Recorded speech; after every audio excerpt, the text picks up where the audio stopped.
Hello everyone, আজকে আমরা চলে এসেছি পুজো সোনার সামার কালেকশন। তো আগের বছর শীতকালীন জন্মেছিল, তো সেই সময় সেরকম কিছু সামার কালেকশন আমার কাছে ছিল না, তার জন্য একটু বেশ কিছু সামার কালেকশন মার্কেটিং করে নিয়েছি, আর সেইগুলো তোমাদের সাথে শেয়ার করে নেব। তো দেখতে থাকো। প্রথমে দেখাচ্ছে, দেখো এই যে স্যান্ডো গেঞ্জি টাইপের এরকম একটা কালেকশন নিয়েছি। এইগুলো ভীষণ পাতলা আর গরমে ওর পরে ভীষণ আরাম হবে, এইগুলো নিয়েছি, বেশি কিছু হিজিবিজি কিনিনি। এরকমই টাইপেরই আর একটা দেখো পিঙ্ক কালার, মানে বিভিন্ন রকম কালারের এরকম 3টে পিসই নিয়েছি। এই যে এরকম 3টে পিস, আর নিয়েছে আদি কাপড়ের এই মানে ফ্রকগুলো।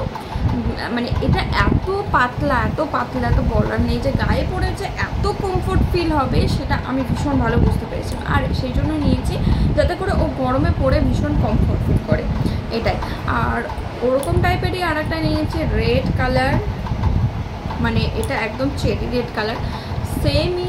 আবার নিয়েছে আদি কাপড়ের একটা প্যান্ট টপ স্টাইল, এটা টপ আর এটা ওটার সাথে রয়েছে প্যান্ট। তো এই দুটো একটা সেট রয়েছে, এটা নিয়ে নিয়েছি। আর আবারও রেড কালারের একটা ফিতে বাঁধা টপ নিয়ে নিয়েছি। এগুলো পরে বাইরে কোথাও বেরোতেও পারবে, আর গরমে এগুলো পরে খুব কমফোর্ট ফিল করবে, এই জন্য নিয়েছি। কালারটা আমি বেশিই নিয়েছি।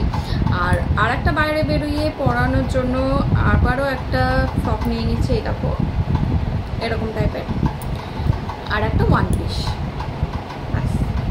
এটা একটা ওয়ান পিস নিয়েছি। তো আমার পুচনের সামার কালেকশনগুলো কেমন লাগলো কমেন্ট করে জানাতে কিন্তু ভুলবে না। এই দেখো, এই হচ্ছে ওর সামার কালেকশন।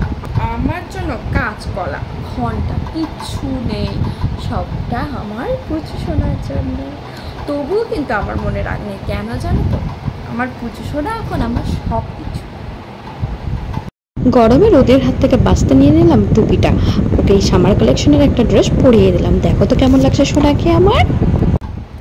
তো আজকের ব্লগটা এখানে শেষ করলাম, আর এই জামাগুলো পরে ওকে ঠিক কেমন লাগছে পরবর্তী ব্লগে কিন্তু দেখাবো অবশ্যই। সবাই কিন্তু পাশে থেকো আর কমেন্ট করতে কিন্তু ভুলো না যে কালেকশনগুলো ঠিক কেমন হয়েছে। আজকের মতো টাটা।